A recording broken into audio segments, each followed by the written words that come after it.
So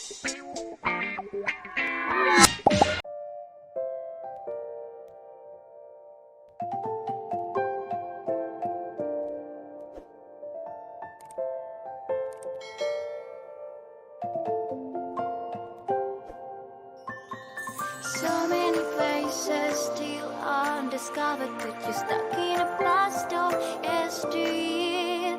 Forget all the problems just for the moment. That is the kind of story you should see.